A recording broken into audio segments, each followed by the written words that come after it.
Hi, I'm Debbie Georgatos. Welcome to my show, America Can We Talk? Today, we're going to talk about critical race theory versus Biden's domestic terror ploy.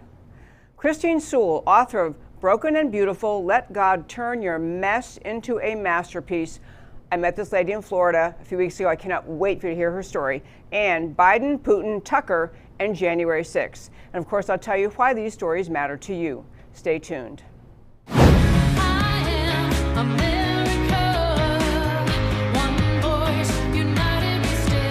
Debbie Georgatos, host of America Can We Talk, is an author, attorney, and political analyst whose mission is to inspire the American political conversation about preserving liberty in the best country on earth. America Can We Talk is sponsored by GC Works, a Dallas-based company performing advanced technology research in the oil and gas industry. Hello again and welcome to America Can We Talk and to today's First Five. I'm Debbie Georgatos. I caught a little story today. I rarely turn TV news on. I was trying to find something, and I ran across a quick thing I want to tell you, and then I'll hit my first five. So there's a book coming out by a woman named Rebecca Koffler. Rebecca Koffler, she's actually a Russian native, became an American, speaks English and Russian fluently. She's worked in the federal government, I believe in the State Department, CIA. She's been a tremendous aid to America over the years. I think she worked like 8 or 10 years in America's military, in America's kind of foreign service, and she has come up with this new book, and she's trying to warn America about Putin, about what Putin really has in mind, the Russia's leader Putin, what he has in mind for America. And she spells out in this book, because she is Russian by background, she has Russian contacts, she's been working in America's national security agencies. She's trying to say, please allow me to help you wake up. Please understand, Putin has in mind this. She lists all these things he has in mind. Well, in this interview this morning, they got talking to her about, well, you know, during the time you were working for the CIA, I think it was the CIA, I'm not sure, I apologize, I'm not sure which agency she worked for. I think she moved around. But in any case, they said to her, well, you know, it sounds like what you're saying back in 2016, when we had the presidential election going on between Hillary Clinton and Donald Trump, that you actually think that Russia all along really preferred Hillary to win, not Trump. And she said, of course. And you know, obviously the entire premise of the Trump-Russia collusion hoax was just this, Hillary was just, you know, tried to launch a massive complaint. You tried to say there was Trump-Russia collusion, and I want to remind you how much money they spent on that. I looked it up this morning. Something in the range of $32 million on the non-existent Trump-Russia collusion hoax. $32 million was the low end. That's what the Department of Justice admits they spend. Something in the range of 60 agents, and in the millions of man hours, if you count FBI, DOJ, lawyers, all that time investigating a non-existent hoax. And I have asked in the show, many people have asked over the years, why at some point when all of these professionals in the national security agencies could see there's nothing to this, there was no Trump-Russia collusion, there wasn't anything to it at all, why didn't someone speak up? Why didn't someone say, why are we spending all this money and all this time and all this effort on a non-existent collusion story? And so I want to plant that seed, and we'll come back to that. Now I want to tell you, I said the first five today was about critical race theory and Biden's domestic, my term was terror ploy. So recently, Biden's Attorney General, Merrick Garland, made a statement. I sent that today. Matt the Wonderful is taking a day off of all things, so I have Derek helping me. I asked Derek, I sent him a clip. This is of Merrick Garland talking about what he sees and the Biden administration sees as the most significant threat facing America. This is Merrick Garland. I'm pleased to announce that the administration is today releasing the first national strategy for countering domestic terrorism. Our current effort comes on the heels of another large and heinous attack, this time the January 6th assault on our nation's capital. This effort begins with taking a rigorous look at the problem we face. During President Biden's first week in office, he directed the administration to undertake an assessment of the domestic terrorism threat and then to use that assessment to develop the national strategy being released today. Our intelligence and law enforcement agencies undertook that assessment in the first several weeks of this administration. In March, they concluded that domestic violent extremists posed an elevated threat to the homeland in 2021. According to an unclassified summary of the March intelligence assessment, the two most lethal elements of the domestic violence extremist threat are racially or ethnically motivated violent extremists and militia violent extremists. In the FBI's view, the top domestic violent extremist threat comes from racially or ethnically motivated violent extremists, specifically those who advocated for the superiority of the white race. The March assessment concluded that the militia violent extremist threat, which is describes as those who, quote, take overt steps to violently resist or facilitate the overthrow of the United States government in support of their belief that the United States government is purportedly exceeding its constitutional authority, also increased last year and will almost certainly continue to be elevated throughout 2021. The reason I wanted to play that and then go back to what I was saying a moment ago, what the Biden White House is saying, what Attorney General Merrick Garland is saying, is that the largest domestic security threat in America is white supremacists, and this was actually language that came out of the Biden team also, Biden's White House directly, white supremacists and militia people. And I want to say, I mentioned this story to you a moment ago about how this woman who worked in the national security agencies has come out and said, you know, all along, everybody in charge, in fact, she specifically mentions John Brennan, head of the CIA, John Brennan, he knew all along that the Russians wanted Hillary to win. The Russians would not have colluded with Trump because they didn't want Trump to win. They wanted Hillary to win. The Russians are leftists, as Hillary is a leftist. They'd much rather have a weak leftist leader in America than somebody strong, pro-American, and frankly, in the Russian view, significantly unpredictable. But we had 3+ years of lies told to the American people in the form of Trump-Russia collusion. We haven't found it yet, but we're sure going to find the evidence. Don't worry, we're going to keep on digging. Something's there. And they found nothing. They did indict some people on unrelated charges, and frankly, most of them on charges that are hardly ever used, but they did indict other people. But they found no evidence of Trump-Russia collusion, and yet, even as of today, here we are in 2021, John Brennan has never acknowledged, after all this time, that, in fact, we talked about this on this show, only, I think it was October of last year, John Brennan's notes made at the time of this investigation, during the time that the whole world was on this, the whole Washington media and the Washington powers that be were on a roll trying to claim that there was actual Trump-Russia collusion. John Brennan's notes were released, handwritten notes, his own handwriting, acknowledging he had figured out, and the agencies knew, that Hillary had cooked up the entire Trump-Russia collusion hoax as a campaign smear in John Brennan's own handwriting. He's acknowledging, yeah, Hillary did this, it was her whole team, it was a Perkins Coie law firm, all those other players we talked about. They cooked up the whole thing.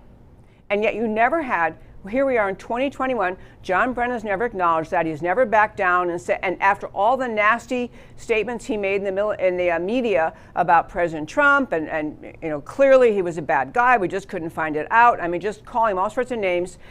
And the entire thing was a lie. The entire story of Trump-Russia collusion was a lie. And John Brennan knew it. And that's what this lady is saying. This woman who's got a book coming out. She's saying he knew it wasn't true. Now I ask you to turn your attention back to what Merrick Garland just said, and I'm telling you, it's the same thing. I do not believe the Biden administration or Attorney General Merrick Garland or anybody else actually in the know in Washington actually sees white supremacism as the single biggest terrorist threat in America. They do not think that. It is a ploy, it is a tactic, just like the tactic was to keep Donald Trump, his name in headlines for 3.5 years next to collusion, suspicion, you know, just all sorts of negative terms. It was an attack on Donald Trump and on the people who supported him, who supported his America First agenda. And so is this white supremacy thing. Yes, there are white supremacists in America. There are some. There are a minute number. About as many people who believe that Martians killed John F. Kennedy are actual white supremacists. It's a minute, evil segment of America. And of course you should find who they are, and of course you have to watch them. And of course every sane person of every race, ethnicity, national origin, and skin color detests white supremacism. It's not a crisis. This is a manufactured statement, a manufactured ploy out of the Biden administration to keep American people fearful and doubtful, not just about Donald Trump, but about Donald Trump's supporters and ultimately the Donald Trump agenda, the America First agenda. I don't care if you love Donald Trump, hate Donald Trump, have no opinion about him. His agenda was America First, strong America, strong military, actual borders, free markets, capitalism, restoring our economy by fixing bad trade deals. It was a pro-America, keep America strong agenda, exactly what leftists hate, the kind of agenda leftists hate. So what you're hearing out of Merrick Garland and the Biden administration is yet another ploy to keep Americans suspicious of and angry about the America First agenda and angry at the many, many people who support that agenda. So to make you angry at them, instead of arguing the virtues of the agenda, arguing whether you should or should not have strong borders and secure borders and a sovereign nation and a strong military, instead of arguing those points, they try to plant the seed of suspicion in the minds of Americans that anyone who actually likes that America First agenda must somehow be a closet supremacist, a racist, some evil person. This is a ploy. This is a deceptive ploy. It is a political attack on political opponents made under the guise of a lie that there is a massive white supremacist problem in this country. I'll be very clear. I deplore racism. It is an evil. It is inconsistent with the Christian values. It's inconsistent with most people's values who have any faith in God, and just with a common man notion that we're all supposed to love our neighbors ourselves. I deplore racism. And white supremacy would be the evil, the highest evil, along with black nationalism and all sorts of other people who may claim because their race or skin color they should be superior. But it's not a major terror threat, and they know it. They're trying to scare the American people into hating the Trump America First agenda. It's the entire purpose of what Merrick Garland just said to you. It's the entire purpose. And now I'll turn very quickly to the critical race theory. The critical race theory we've been talking about in the show, and we have actually tomorrow's the big day. We have an evening event tomorrow in Dallas, a critical race theory. There is the flyer right there. You can still buy tickets. And by the way, tickets are flying out. Now this last week, and all of a sudden we sold tons of tickets, but if you're in the North Texas area, you're welcome to come tomorrow night. We have this critical race theory conference. It is in the evening. It's only $25, and you can still buy tickets online at our website, americacanwetalk.org. You can Venmo. The Venmo code is there, and you can, or just Venmo me at America Can We Talk. You can pay that way.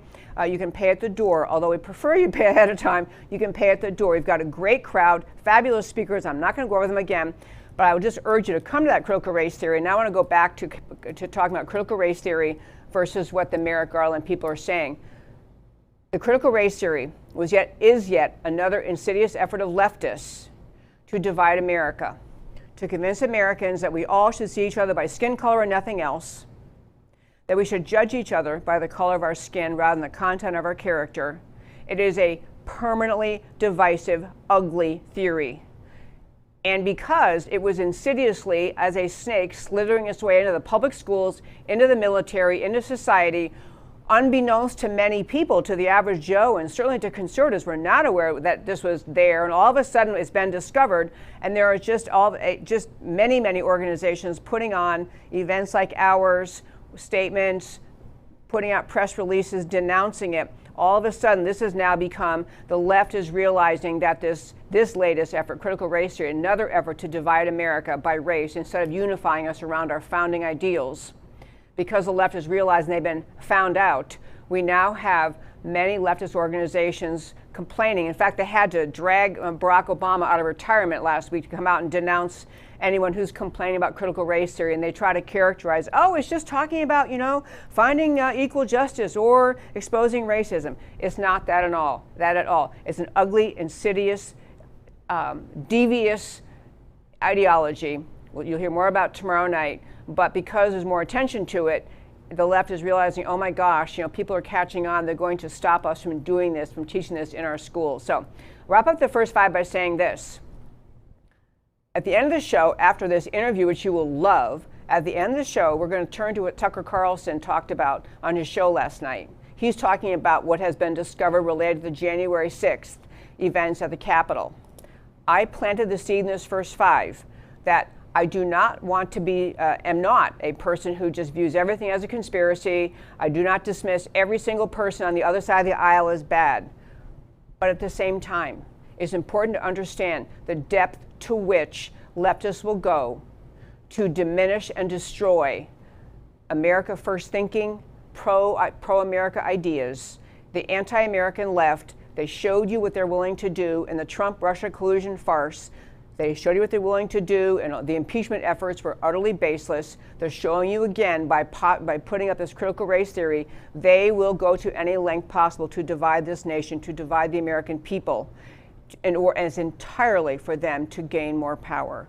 And the things I encourage you to stay tuned into the show. At the end, we'll get to what Tucker Carlson had to say last night, because the whole January 6th episode is starting to look much more like something also orchestrated by people in government who are trying very hard to plant the seed of disdain and hatred and division in American society by falsely accusing many, many people of crimes that actually did not commit. I'll just leave it that teaser there. Stay tuned for the Tucker Carlson thing, and wrap up by saying I really encourage you to do your own reading, your own thinking, your own learning about what critical race theory is, and about what the claims are out of the Merrick Garland and the Biden White House trying to claim America is just awash in white supremacy.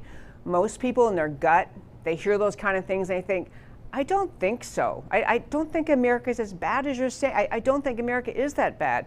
You're right. Trust your gut. America is nothing like what the left is trying to claim that it is. And that, my very fine friends, is today's first 5, or maybe longer than 5. So I mentioned at the start of the show we have a guest. She's in studio, which I always really enjoy. I mentioned I met her actually in Florida at a meeting or a conference. I'm going to show her book. It's called Broken and Beautiful, Let God Turn Your Mess into a Masterpiece. It's a great title, by the way. So I'm going to show her the book.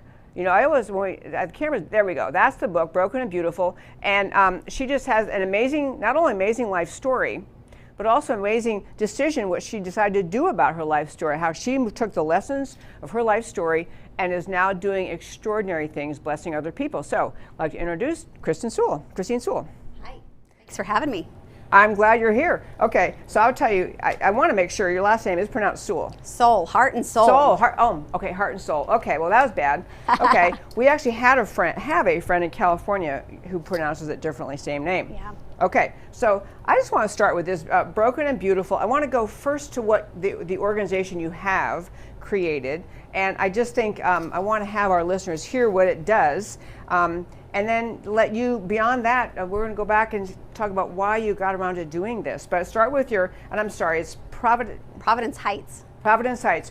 Tell us what this organization, tell my listeners what this organization is, Providence Heights. Yeah, so Providence Heights, we had decided to start about 3 years ago, and it was really to house women and children in need.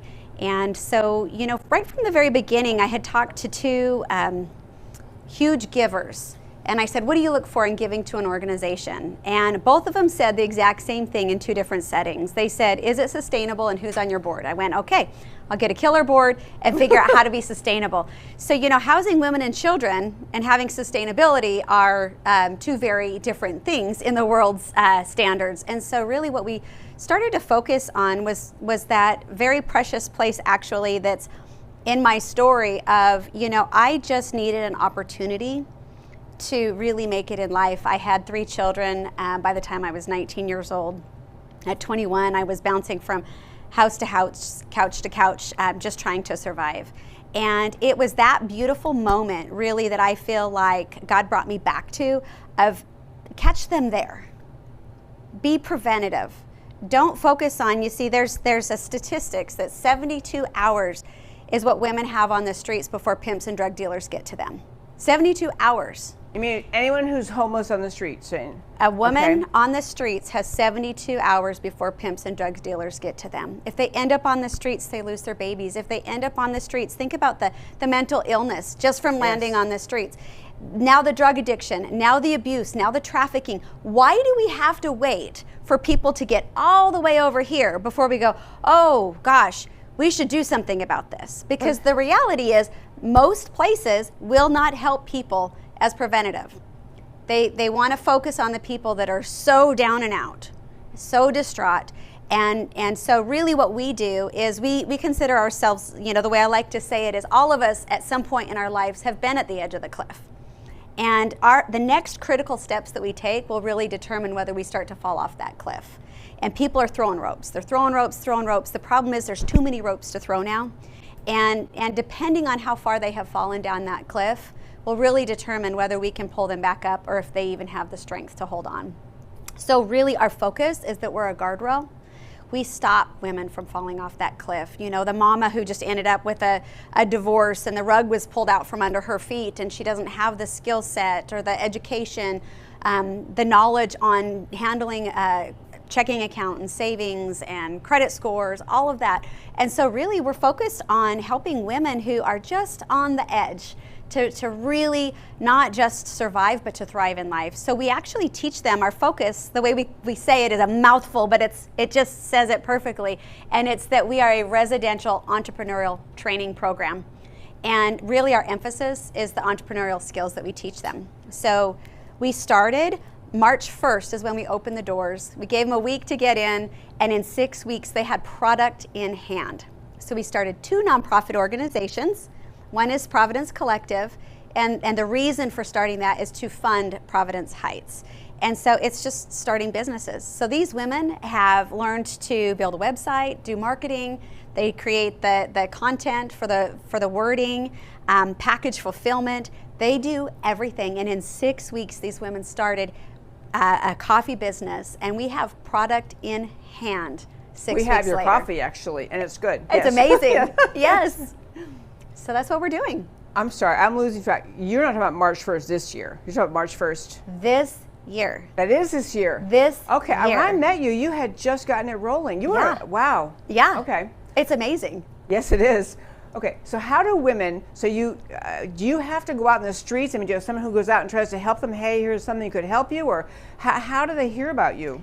Yeah, so since our focus is not homelessness, because there's a lot of organizations that help with homelessness, we've partnered with like Union Gospel Mission, and then we have other organizations locally that we work with, crisis pregnancy centers. When you hear people say, oh, really? So are you going to take care of that child once they decided not to abort?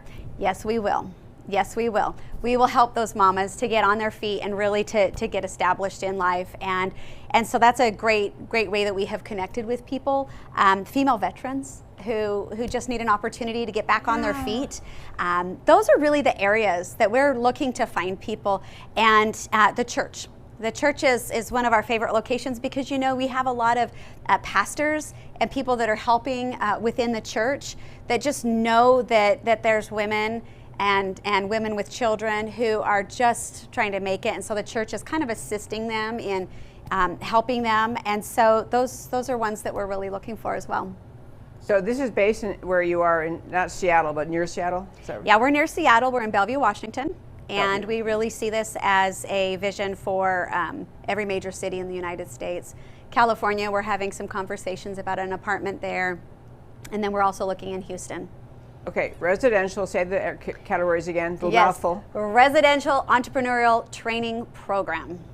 Okay, so the women, and if they have kids, they can stay with there too. Oh, yes. So women with kids, and you teach them, so who's teaching them entrepreneurial things? Who's helping them think of those ideas? We have the most breathtaking woman who has excellent skill as an entrepreneur, highly successful, and pretty much knows everything there is to know. She oversees it, and then we have many, many volunteers who just, we have someone who's teaching Adobe Illustrator, and they come in and teach that. We have someone teaching QuickBooks. We have someone that's teaching the marketing and the graphics. And so we have a lot of volunteers and incredible business people that we've partnered with that are training them. That's amazing. Actually, when I first met you, I'm trying to think when that was. It was only in let's see, here we are in June, May, April. A couple weeks ago, I think. I know. I'm like, it's a blur. You were just so full of energy. I thought, wow, I made the assumption it had been going on for years. So you have just launched this. Yes. And it is really this notion that they can become self-sufficient. And I assume once they do become self-sufficient, you're encouraging them to move on and they don't stay long-term. They wouldn't have to stay long-term. They can move on, whatever the entrepreneurial thing is, they can be then self-sufficient. Right. So they start to believe in themselves. Oh my gosh. So it's a 1-year program. And then, Okay. and then we'll look at a 1-year graduate program where those who feel like they really want to be part of helping the next women coming in, as well as starting their own businesses. So we have, for instance, one mama who is writing children's books now. We have another one who's writing a book on faith. We're going to help them get their books out there. There's one gal who's from Kenya, and she has a avocado business there. So we're going to help her do avocado oil. And so it's just really teaching them how to launch in the things that they're passionate about. One woman is going to start a floral business. So yeah, just really helping them establish themselves independently. I love that. And I can't remember if I was telling you this when we met you, but I used to volunteer in this thing here we had in Dallas, which was rescuing prostitutes. And one thing I realized, because the women, we were all kind of our vintage, or my vintage. We're happily married, come from lovely homes, and we go down. And it was like overnight. It was during the night. It would be after they'd been arrested, and they could choose between going through the jail route, or they could pursue this kind of project to change their lives around. I remember watching, just thinking, some of them would look at us, and we were just trying to help and offer them a blanket or something, food and water, and they had all sorts of great counselors there. But I remember thinking, them looking at us and them thinking that our life, or who we were, was so far out of their world that they could never, whatever mistakes they made in their lives that got them to where they were, they could never fix it. And it occurred to me, it's one of the main things I wanted to say is there's always potential opportunity. And I think in America, I think these women, it sounds like they need to hear that message. Yeah. One thing that we established very early on in our organization is that we will always speak life over these women. They will always know how precious and valuable they are. And in fact, at the beginning, one person had said something about, I'm concerned about this one because of their depression, and I was like, whoa. We will never speak those words in this place again. We can talk about a diagnosis, that's fine. But these are daughters of the Most High God. Right. They have a destiny and a calling and a purpose. They were created for greatness. Somewhere along the line, they found that they couldn't really find their way through that fog. Well, it's our job to help them to see just how truly gifted and talented they are. And my gosh, to see these women in such a short period of time has been almost overwhelming to see how quickly the transition has taken place. Mind-blowing. Okay, so backing up from that, so this is a great thing you do. I know you mentioned having 3 kids by the time you were 19, and now you have a wonderful husband. Yes. Yeah, you had a story in your book, and I actually am sorry I can't remember the child's name, but you've had many amazing experiences with your children in terms of just healing through faith, changing their lives. So the one child who had asthma, I can't remember I'm just blown away. Your book is such an affirmation of faith and it's not a preachy, it's just, this is my life and the experience I've had and the truth I've found. So would you share that one story? Yeah, so I have a lot of people that have commented on the book, wow, this is not preachy.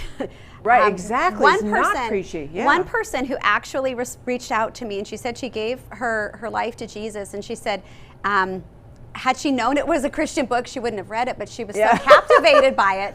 And in the end, what she said was, all I know is I want to know the Jesus you know.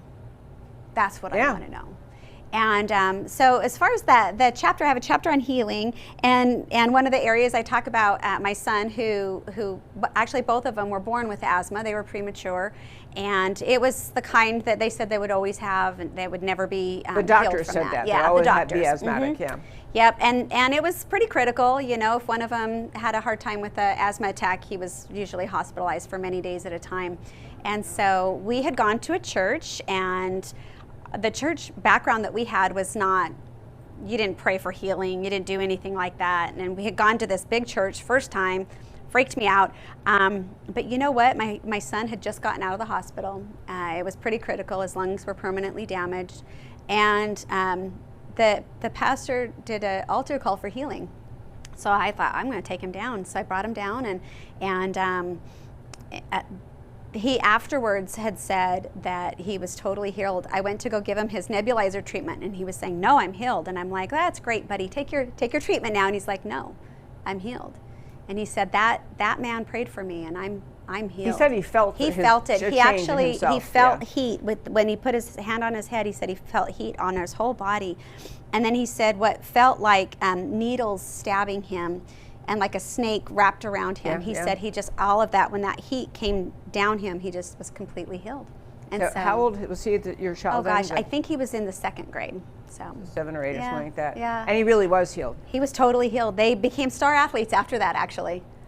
So both your boys have had that experience. They're just asthma gone. Yep. That's the kind of thing, I honestly think people have those experiences in America and all sorts of different Christian faiths. Yeah. What faith or the practice of faith that's more kind of in your heart and real versus attend church, follow the rules, go to choir practice. So, I mean, and the kind of, there aren't bad things to do, but I mean, it's a real, genuine, in your heart faith. Yeah. I think those things happen, and I don't think people share them very often. Right. Well, I think that the real difference is between religion and relationship. You know, it's really the relationship of a loving father that really brings forth the redemption that I talk about in my book, healing, freedom. It's really that relationship. And when you know that you have a father who loves you and he can take away pain, whether it's you know, in the heart, the mind, or the body, he can take that and he can heal it. And that's pretty powerful, you know. And in that same chapter, I talk about my daughter who was in the motorcycle accident. And she had a massive brain bleed, 2.5 times the size that they would operate on. And when I think it was 7 neurosurgeons who came walking in to do a significant brain surgery, she said hello. And they said, "Oh, I'm so sorry. I thought you were Ariel." I'm in the wrong room. Yes, he picked it up. He picks up her chart and he goes, "Are you Ariel?" And she said, "Yeah, that's me." And all the surgeons are looking at each other going, "Maybe we wait?" Well, she was totally healed. She never had brain surgery. She's in medical books. They've never seen a brain bleed that size that required no surgery at all. So, total miracle. Total miracle is right. So I don't know how much of your, you know, I really want to stress, and why I want to have you come today, was stress the good thing that you're doing. I always say in the show, I think that we hear so much negativity in America and so much criticism of our country and our people, and I always have to go a little political and say, I always feel like the left is arguing there aren't enough good people out there, and so the government has to take care of everything. But the kind of program you're doing is really more healing, affirmational, long-term effective than any government program. Right. Yeah. Well, you know, I think the problem is this, you know, it says in the book of James, in the Bible, that pure and undefiled religion before God and the Father is caring for the widow and orphan and those in their time of need. And, you know, I believe it was never meant to be in the hands of the government. It was meant to be in the hands of believers, and that we were all supposed to care for one another. And, you know, of course it's going to be a train wreck when we hand it to the government, because it wasn't supposed to be their responsibility in the first place. And so I think it's a matter of taking that back into our hands and helping those that are in need in our sphere, and, you know, where we see somebody doing good, that we can participate in making a difference and an impact in people's lives ourselves. It's not about the government, it's about you and I. What are we going to do? So what if people want to help you? How do they help your organization? Can they donate to it? Can they? How do they do that? Absolutely. Well, the best way is to go to providenceheights.org, and they can find out more about what our program offers. And we also have our coffee, which is providence-collective.org, and that's where they can order coffee as well as the book. And then anytime they want to, you know, get involved, you know, we have a lot of volunteers. We have a lot of people that are participating far and wide, so it's pretty exciting. So you can volunteer even if you're not in the Seattle area. Absolutely. Yeah, we're doing some online programs, and so that's pretty exciting. And then even just recurring gifts is something that we're looking for, even if it's a $5 amount that's recurring, so that we know to be able to count on that as we allow more women to come in, because we have a hotel building, and it's got a capacity of 88 women plus children. So it's a quite large potential there, as well as, you know, the opportunity to really become sustainable. And our objective is the sustainability component, that when we start businesses, we have other businesses that will be starting afterwards.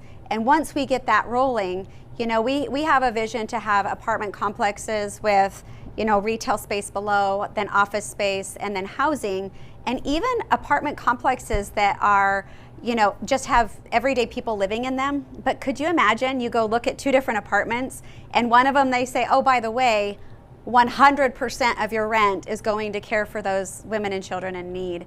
I mean, who wouldn't want to live there?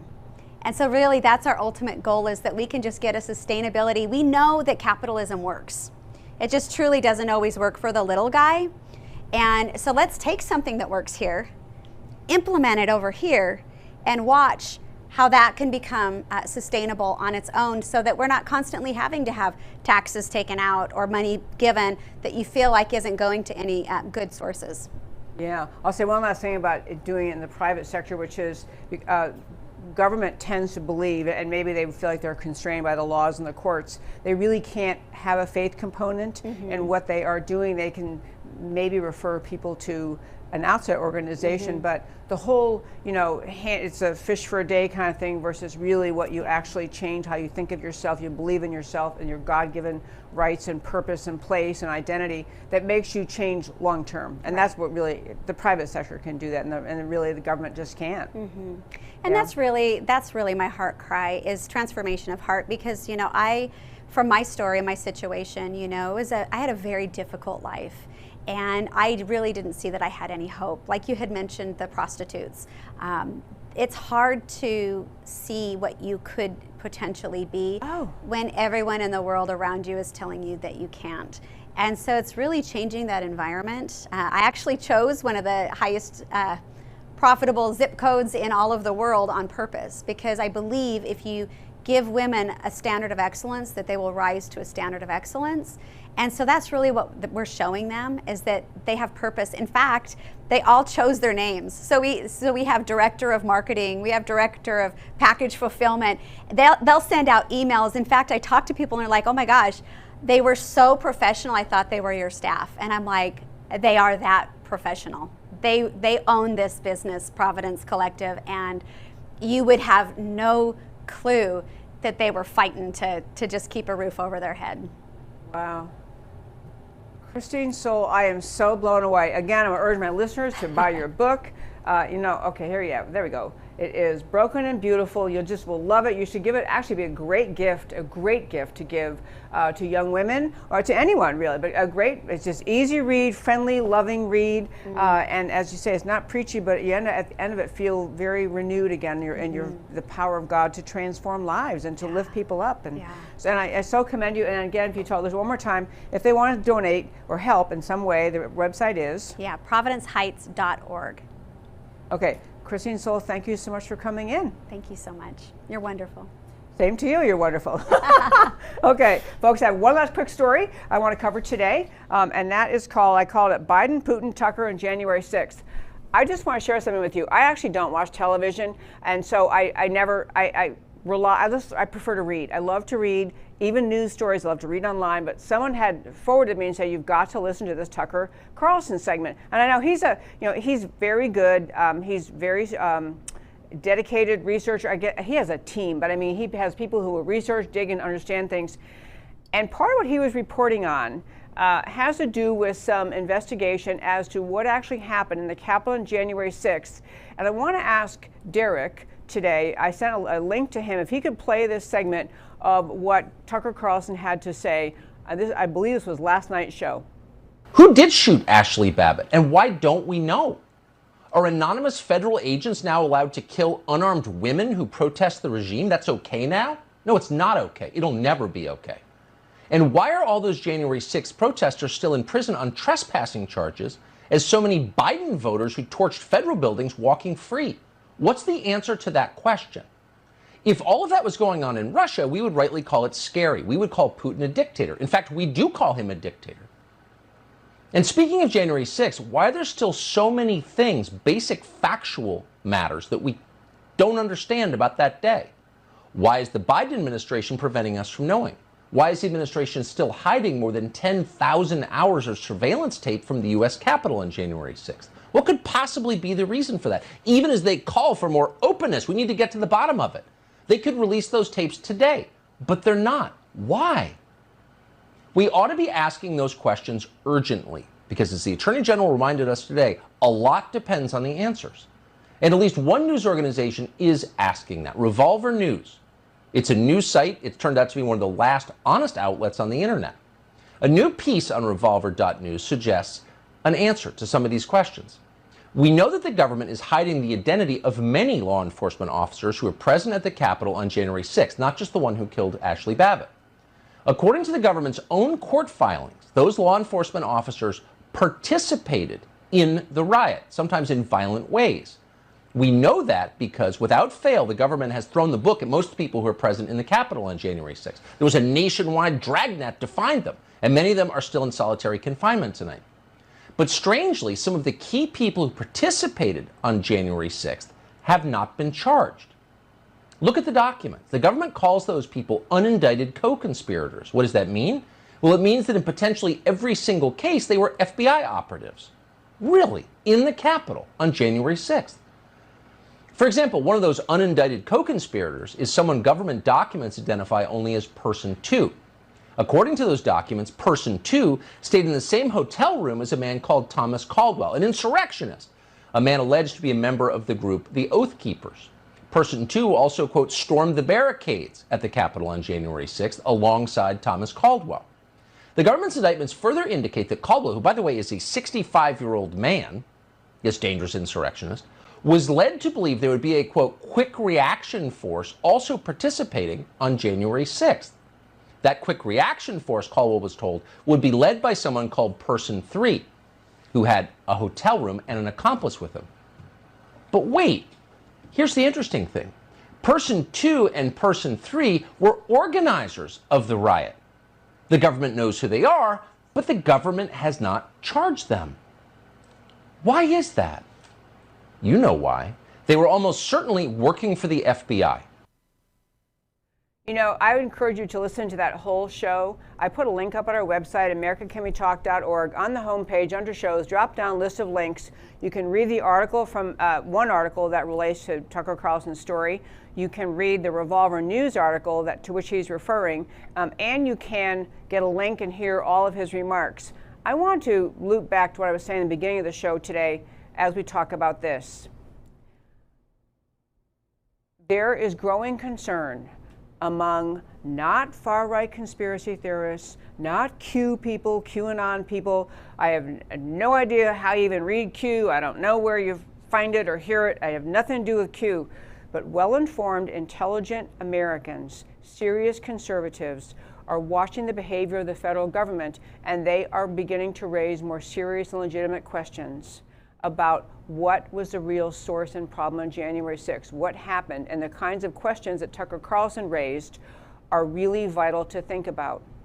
Why would there be unindicted co-conspirators? Why would there be people who were part of, according to the government's filings, breaking into the Capitol on January 6th, but never indicted? And yet, as Tucker Carlson alluded to, the dragnet mode that the Department of Justice went into, literally the FBI sending out people all across the country, getting banking records to record whether or not airline tickets were purchased at that time by individuals who flew to Washington that day. And then literally FBI showing up at their door saying, we have your bank records. You went to Washington between whatever it was, their flight was January 5th through 8th. Where were you? Were you in the Capitol? Who did you see? I mean, it was like questioning as though there had been a massive, violent event that resulted in the deaths of thousands or something. It was a dragnet mode to find everybody possibly related to being in the Capitol on January 6th.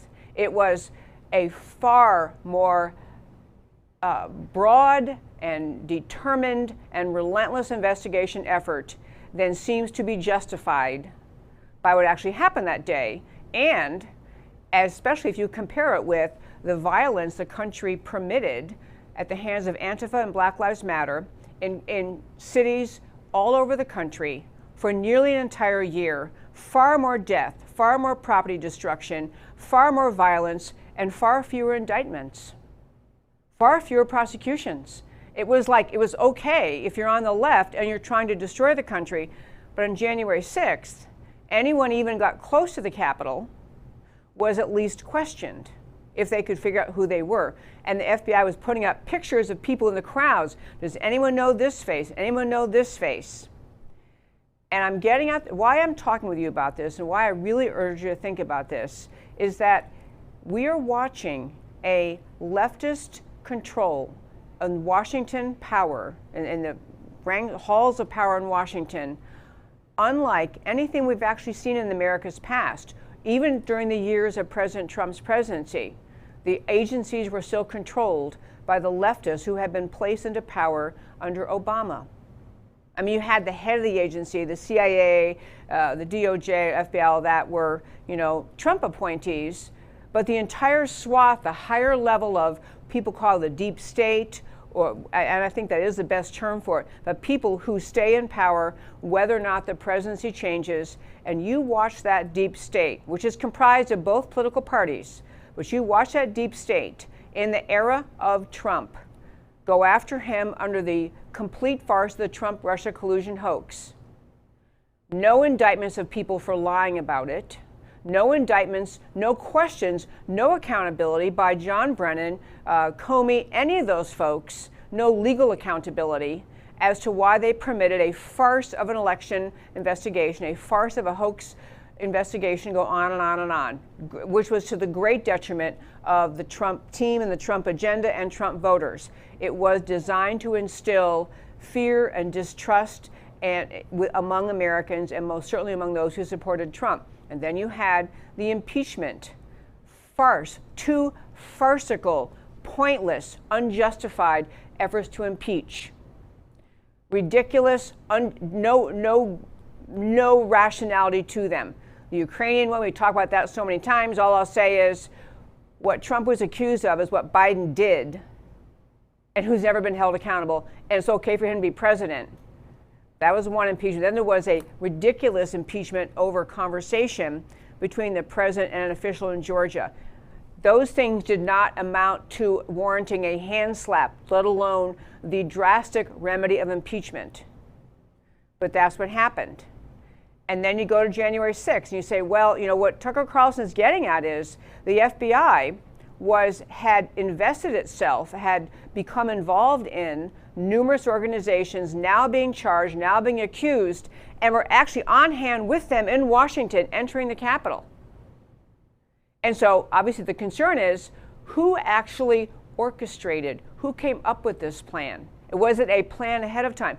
Because I have to tell you what the concern is, of course, is that the effort, this is yet another effort, just like the Trump-Russia collusion, just like the impeachment efforts, just like all of the ridiculous other efforts that were mounted against President Trump. It was the closing argument of the deep state of how we're going to make clear to the American people that the Trump supporters are crazy, the Trump agenda is wrong, anyone who supports Donald Trump is an insurrectionist. They're calling it insurrection. And you've had the Biden team, since they are now in office, trying to equate any support for Trump as being, well, kind of like white supremacy, as though that was a true thing, as though there's some rational equating of Trump supporters and white supremacy, which there is not.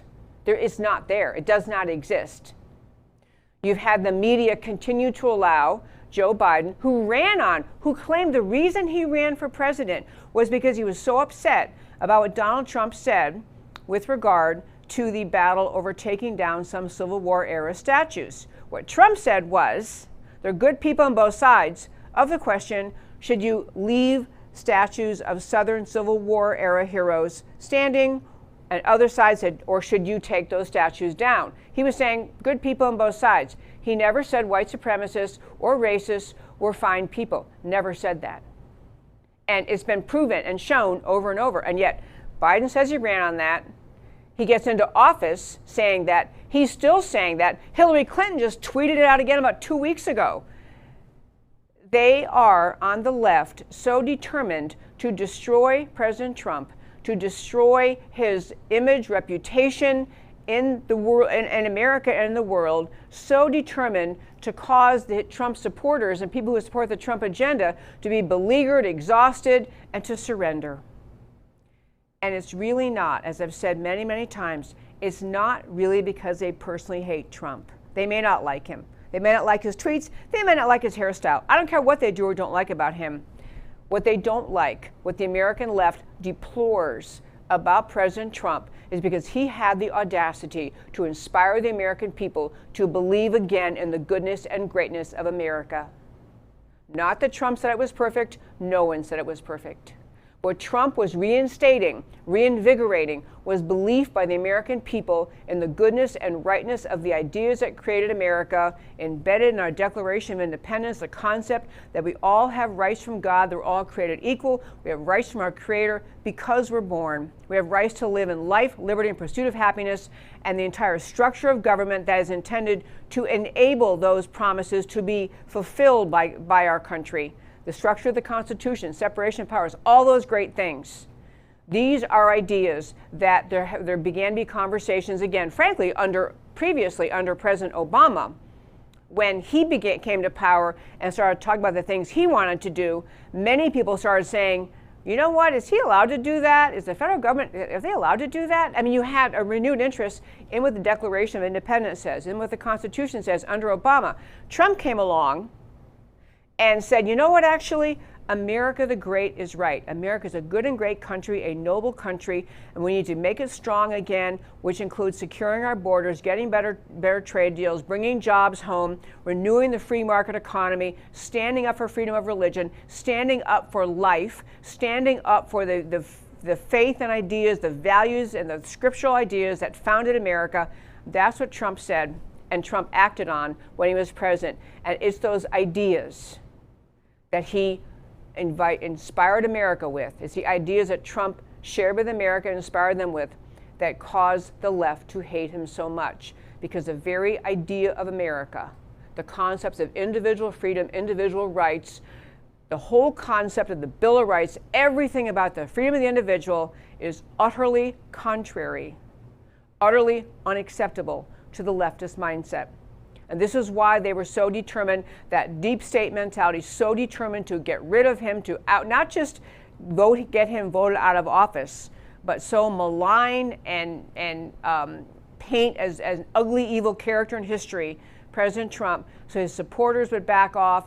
Everyone would say, you know, okay, fine, we give up, you know, we surrender. This is what we're really watching. And so I don't like to be suspicious. I don't like to be, have a notion of just disbelieving in everything you hear out of Washington. I don't like that feeling. I don't think that's healthy. I try to take people at face value, but you really do have to wonder the questions that Tucker Carlson raised.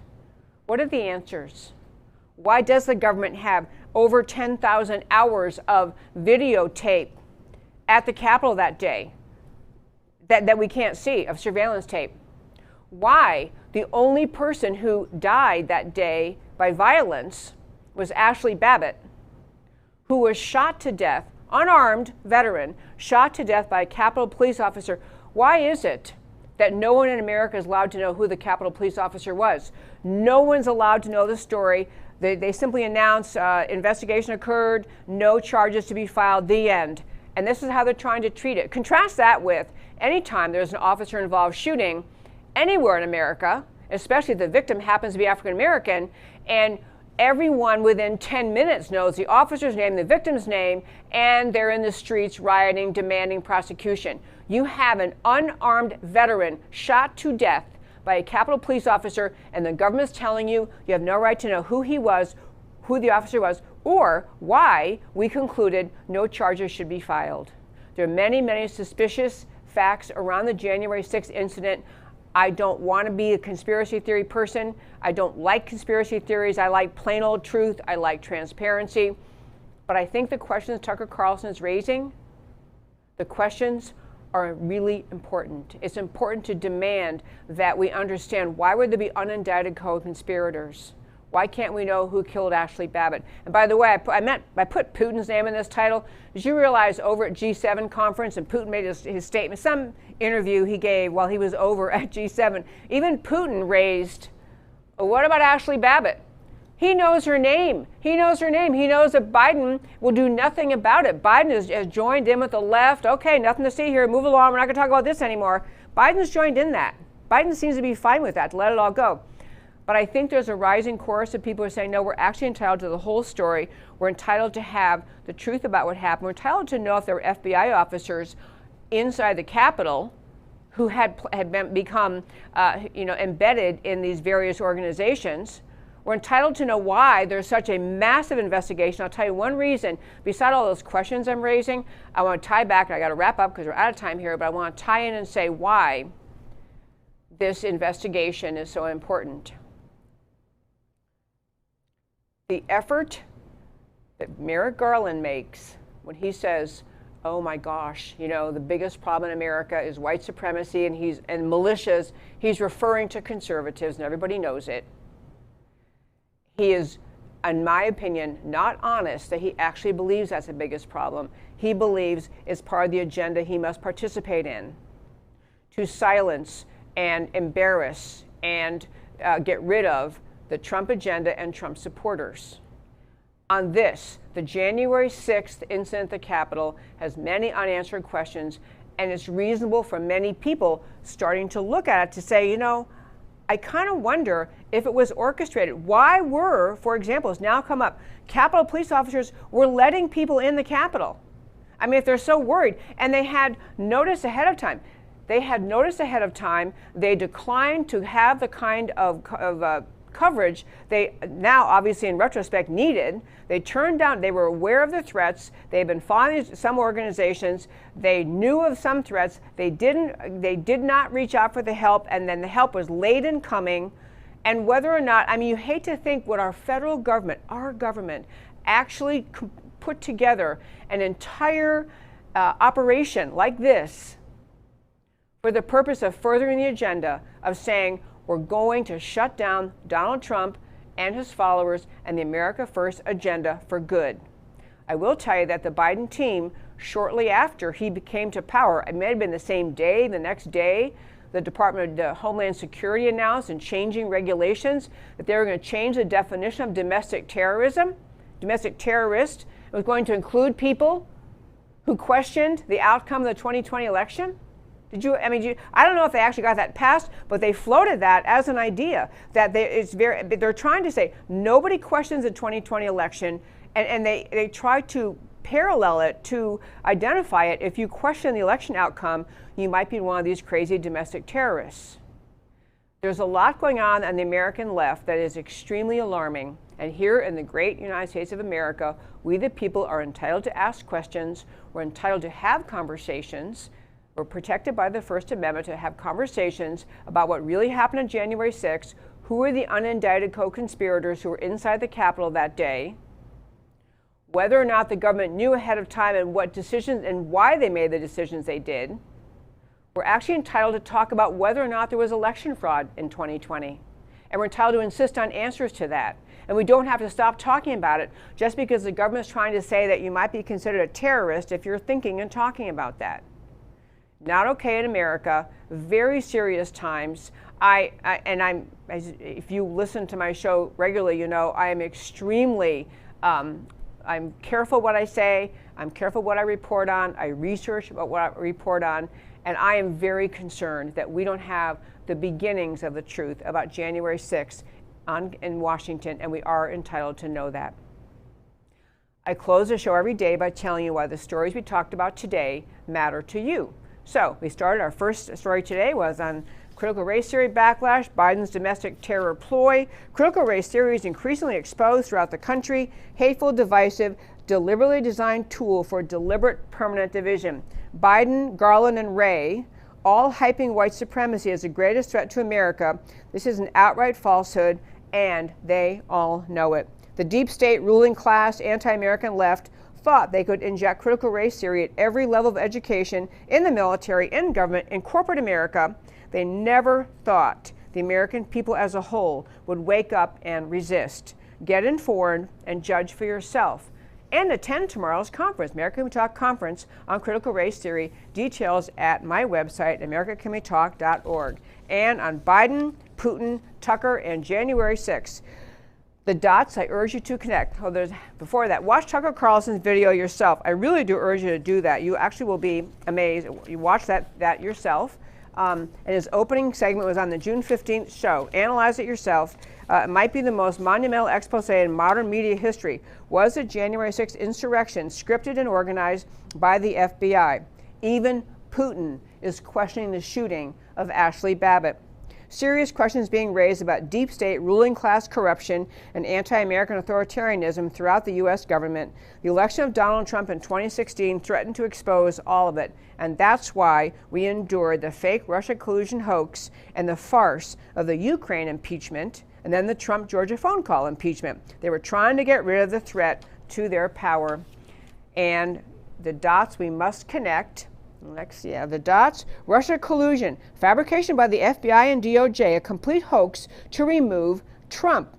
And that is the question. I mean, at least we know that John Brennan, head of the CIA, knew Hillary cooked up the entire dossier, and yet somehow she wasn't to be investigated about that. Impeachment number one, fabrication by the State Department to cover for Biden-Ukraine corruption. Everybody knows that. The COVID pandemic, Fauci ties to Wuhan, lockdown, deaths overcounted. Fauci blocks hydroxychloroquine, other remedies, fear and lockdowns, greenlight the use of mail-in balloting and fraud. Transparent election fraud on November 3rd, 5 swing states stop vote counting. Serious questions now about January 6th being staged and the FBI, DOJ going after white supremacy. Just a cover for going after MAGA political opponents? I put a question mark there, but the answer is yes. Remember, the summer of Antifa, Black Lives Matter rioting, mostly without arrests and prosecutions. Yet some January 6th rioters are in solitary confinement, though unindicted and unnamed co-conspirators remain free. Americans must brace themselves. Ridding the government of this level of corruption and fraud is a historic task.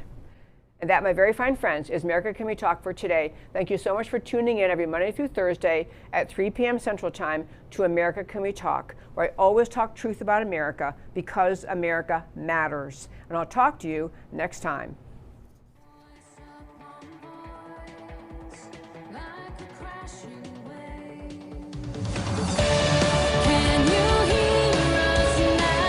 America Can We Talk? Truth about America.